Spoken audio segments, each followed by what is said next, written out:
محترم deputy speaker صاحب، کہانی بڑی طویل ہے لیکن وقت میرے پاس کم ہے اور میں زیادہ بات کرنا بھی نہیں چاہتا، لیکن کس جمہوریت کی بات کرتے ہیں؟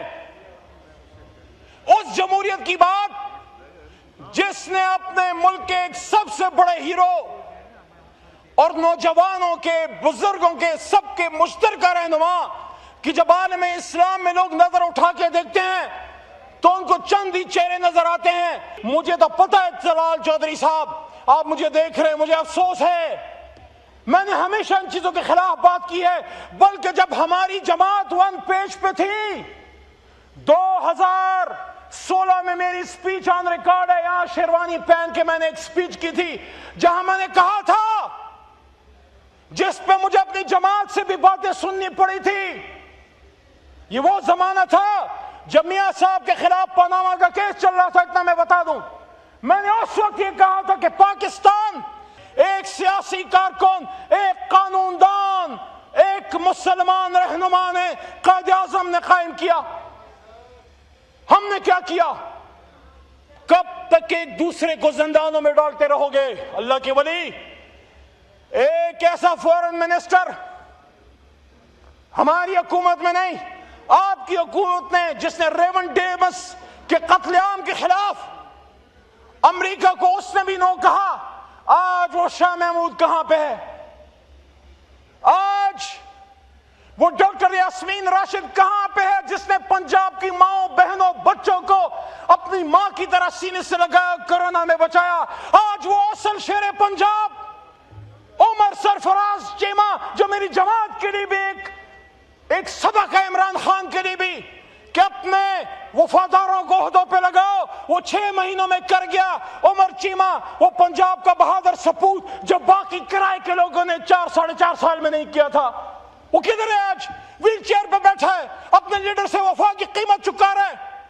وہ ملک جہاں خواتین کو دبایا جاتا ہے، وہ ملک جس میں شہید بے نظیر جب وزیر اعظم بنی تو کسی نے کہا کہ خاتون وزیر اعظم نہیں بن سکتی، لیکن پھر کچھ ناگزیر وجوہات کی بنا پر انہی کے ساتھ شامل ہو گئے۔ جو وجوہات تھی وہ سب کو پتہ ہے، خاص کر خواجہ آصف صاحب نے تو اس پہ کوئی نام بھی دیا تھا، میں ان نام کی سیاست میں کبھی نہیں پڑھا۔ میں نے ہمیشہ کوشش کی کہ سامنے والوں کی عزت سے، تکریم سے میں بات کروں۔ مجھے یاد پڑتا ہے 2013 میں جب میاں نواز شریف وزیر اعظم بنے، میں اس پچھلی سیٹ سے آ کے ان کے پاس گیا، وہ کرسی پہ بیٹھے ہوئے تھے، انہوں نے مجھ سے بیٹھے بیٹھے ہاتھ ملایا، میں نے کہا علی محمد، پاکستان تحریک انصاف، ہم عزت دینے والے لوگ ہیں لیکن بات کھری اور سچ کرتے ہیں۔ وہ بے نظیر کو آپ نے یہ کہا، لیکن اس بے نظیر کی کہانی تو پرانی ہے۔ آج ٹرائبل بیلٹ میں جہاں خواتین کے لیے بڑی مشکلات ہیں، کوئی سوچ بھی نہیں سکتا وہاں کوئی خاتون کونسلر کا الیکشن لڑے، وہاں بڑے بڑے سرداروں کو، زمینی خداؤں کو، بڑے بڑے فرعونوں کو ایک نہیں 2 بار شکست دے کے وہ قوم کی، وہ پختونوں کی، وہ ٹرائبلز کی، اور آپ کی وہ بیٹی یہاں آئی، آپ نے اس کو 50 سال سزا دے کے زرتاج گل وزیر پارلیمنٹری لیڈر کو بھیج دیا۔ آپ نے شبلی فراز پڑھے لکھے شخص کو 50 سال کی سزا دے کے بھیج دیا، جس نے آپ کو پہلی جنگ جیت کے دی۔ اس کے بیٹے کو غدار کہا۔ کیا عمر ایوب، فیلڈ مارشل ایوب خان کا پوتا غدار ہے؟ 50 سال کی سزا دے کے گھر بھیج دیا۔ یہ کون سی اسمبلی ہے ڈپٹی اسپیکر صاحب جہاں اپوزیشن لیڈر 50 سال کی سزا لے کے غدار؟ سینٹ کا اپوزیشن لیڈر شبلی فراز 50 سال لیڈر کی سزا لے کے غدار۔ صاحبزادہ حامد رضا میرے سے زیادہ نون لیگ کے ہمارے بھائی ان کو جانتے ہیں۔ پاکستان میں دہشت گردوں کے خلاف اپنے سر پہ کفن باندھ کے جو شخص نکلا، صاحبزادہ حامد رضا، جو پاکستان میں مذہبی یگانگت اور یکجہتی کی علامت ہے، اس کو بھی 50 سال کی سزا۔ احمد خان بچر کو بھی 50 سال کی سزا۔ میرے چترال کی شان چترالی صاحب کو 50 سال کی 10 سال کی سزا۔ اور بھائی سیاست میں شرافت کی علامت خاندان چٹھا صاحب کے برخوردار احمد چٹھا، اس کو بھی سزا۔ اور بھائی غریب کی آواز دستی کو بھی سزا۔ کو شرم کرو یار، کوئی حیا کرو۔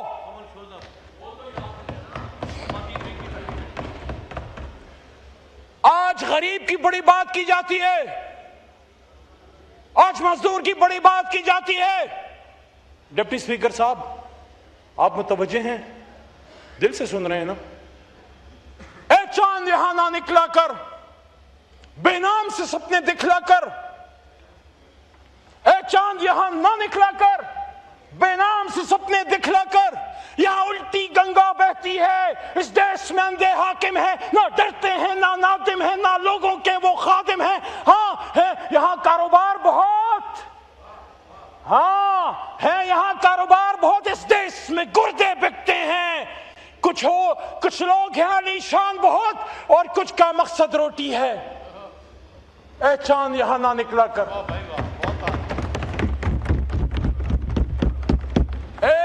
آخری شعر تھا, آخری شعر تھا.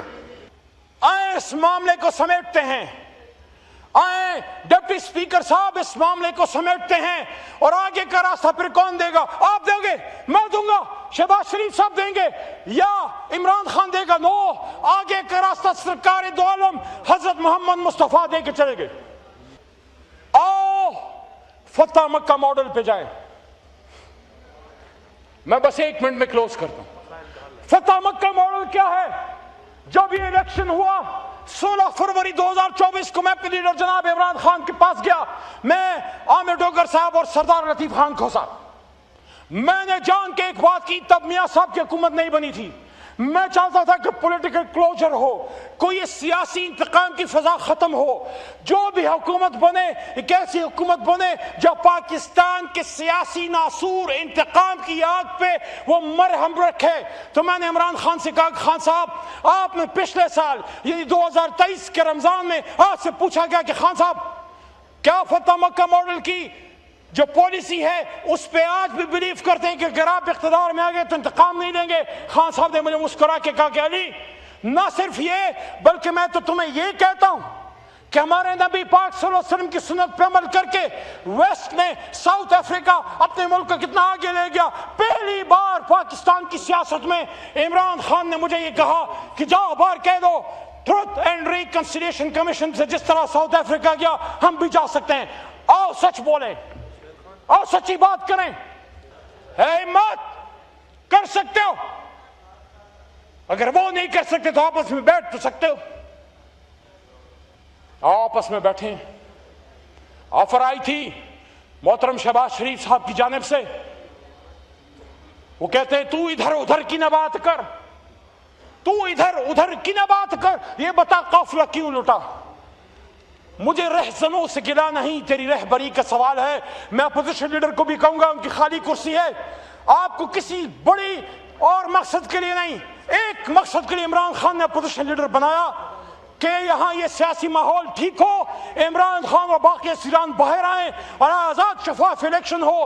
خدا را اگر ایک آفر وزیر اعظم صاحب کی طرف سے ہے, اسپیکر آفس اپنا کردار ادا کرے. میں نے چکزئی صاحب کو درخواست کی کہ نہ آپ میاں صاحب کے پاس جائیں نہ میاں صاحب آپ کے پاس آئیں. یہ پارلیمنٹ ہم سب کا ہے. اسپیکر ہاؤس میں نہیں بیٹھنا چاہتے, اسپیکر آفس میں نہیں جانا چاہتے, یہ بار یہاں کانسٹیٹیوشن روم ہے, وہ آئینی کمرہ, وہ کانسٹیٹیوشن روم جہاں پاکستان کا آئین بنتا ہے. کیا وہاں پاکستان کے سیاسی لوگ بغیر کسی کٹ پتلی نظام کے خود بیٹھ کے اپنے مسائل حل نہیں بنا سکتے؟ اگر ہم سیاسی لوگ پاکستان بنا سکتے ہیں, ہم سیاسی لوگ پاکستان بچا بھی سکتے ہیں انشاءاللہ. انشاءاللہ باذن اللہ. شہریار بھائی بڑی تکلیف سہی ہے آپ نے, میں گواہ ہوں.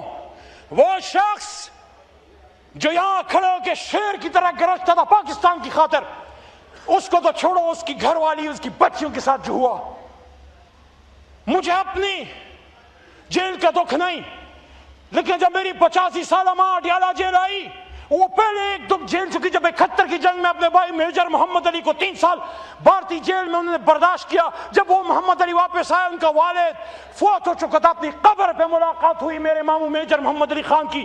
لیکن آج 85 سال کی عمر میں علی محمد کو اس حالت میں دیکھ کے اسے برداشت نہیں ہو سکتا تھا.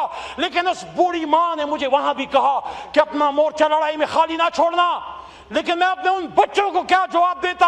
وہ ہمیشہ مجھے پاکستان, ختم نبوت کی بات کرتے, فلسطین کی بات کرتے انہوں نے سنا. وہ سوچتے ہوں گے میری بیٹی اور میرا بیٹا جب میرے پاس اڈیالہ جیل آئے, سوچتے ہوں گے ہمارے باپ نے کیا غداری کی کہ اس نے ملک لوٹا ہے، کہ اس نے ختم نبوت کا دفاع نہیں کیا. خاص کر جب مردان جس نے مجھے 3 بار عزت دی ہے، جب اس کی ایک جیل میں مجھ پہ سیکشن 7 سیکرٹ ایکٹ، دہشت گردی اور ملک سے غداری کا پرچہ مجھے جب سنایا گیا، میرے کانوں کو یقین نہیں آ رہا تھا. وہ علی محمد جو پیر محمد خان کا پوتا ہے، جس نے جناح کے ساتھ مل کے پاکستان بنایا تھا، علی محمد کیا تو غدار ہے؟ اڈیالہ جیل صبح جب اذانیں آتی تھی، جیل کی سلاخوں پہ میری نظر پڑتی تھی، میں کہتا تھا یا اللہ کیا گناہ ہے، پھر دعا کرتا تھا یا اللہ میری دعا ہے یہ سزا نہ ہو، یہ امتحان ہو. میں آج علی محمد پاکستان کی پارلیمنٹ میں بطور سابق وزیر پارلیمانی اور بطور 3 بار کے MNA، میں ان سب کو معاف کرتا ہوں جس نے کبھی مجھے دکھ دیا اور تکلیف دی ان جیلوں میں. ان کا اور اللہ کا معاملہ. آؤ ایک دوسرے کو معاف کریں اور اس ملک کو آگے لے کے جائیں.